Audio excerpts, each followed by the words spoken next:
It's the new year, and I'm here to help you actually accomplish one or two of those resolutions. If you're one of those people who have denounced resolutions this year, don't worry. I won't tell anyone that you're still trying to improve yourself. This is part 2. So if you didn't listen to part 1 on building consistent habits, listen to that one first. Or if you're a rebel, do it after you finish this episode. I don't mind. Welcome back to Savvy Psychologist. I'm your host, Dr. Monica Johnson. Every week on this show, I'll help you face life challenges with evidence-based approaches, a sympathetic ear, and zero judgment. Number 6 is to leverage the power of rewards. Pair the habit with an immediate reward. For example, Anna wants to exercise regularly. She loves watching a particular TV show, so she only allows herself to watch it while she's on the treadmill. The immediate reward of entertainment makes exercising more enjoyable. Listen, some of us need some sort of immediate gratification, and you want to learn how to work around that. Don't judge it, but also don't use it as the reason to not challenge yourself. Number 7 is to make habits easy. Reduce friction by preparing in advance. For example, Rebecca wants to start eating healthier. She preps meals for the week every Sunday and keeps cut up fruits and veggies at eye level in the fridge. This makes healthy eating the default choice even when she's hungry.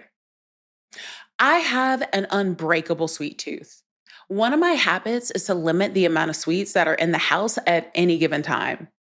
I'm rarely motivated to get up and go to the grocery store simply to get a sweet that I'm craving. It's easy to be in the habit of reducing sweets when the effort to satisfy the craving is only outweighed by my desire for convenience in that moment. Laziness for the win, am I right? Number 8 is to create accountability. Share your goals with a friend or join a community with similar objectives. For example, Jamar wants to wake up earlier. He tells his friend Dwayne about his goal and asks Dwayne to call him every morning at 6 a.m. for a quick chat. Knowing someone is counting on him helps him stay consistent. All peer pressure isn't bad. I'm an introvert that you will almost never find working out alone. Why? Because I cheat. If I'm watching a video or working out in the gym alone and I'm supposed to do 10 reps, I'll do 8.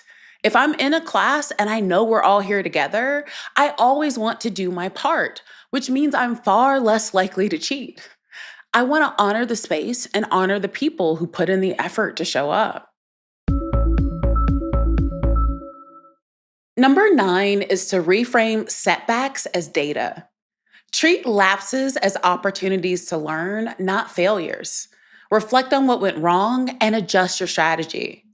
For example, Lisa plans to go to yoga 3 times a week, but misses a session because of a late meeting.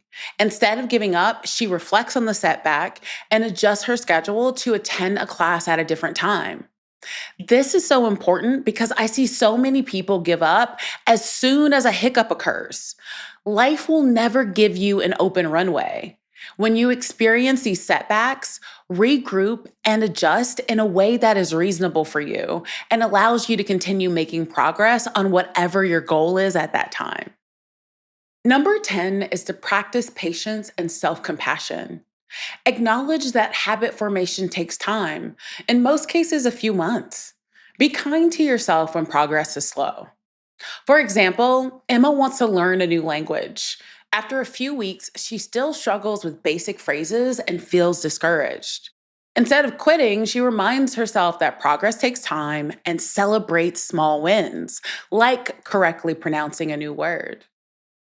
An old adage comes to mind for me here.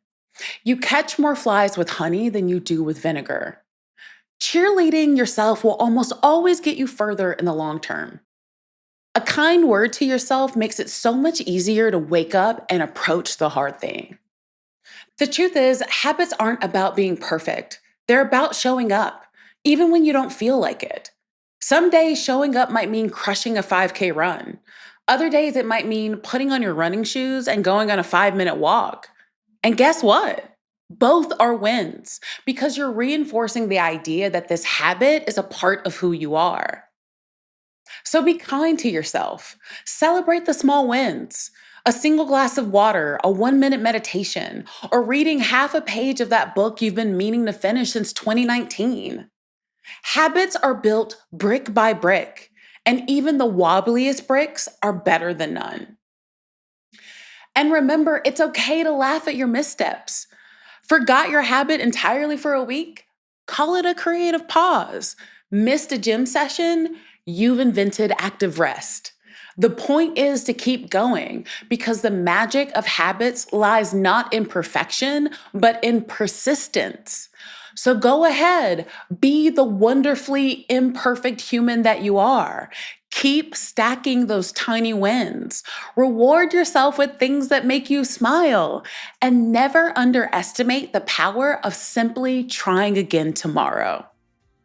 What's a habit that you're working on? Let me know. You can contact me via Instagram at KindMindPsych or via my email at psychologist@quickanddirtytips.com. The Savvy Psychologist is a Quick and Dirty Tips podcast. It's audio engineered by Steve Rickyberg, with script editing by Brandon Getchis. Our podcast and advertising operations specialist is Morgan Christensen.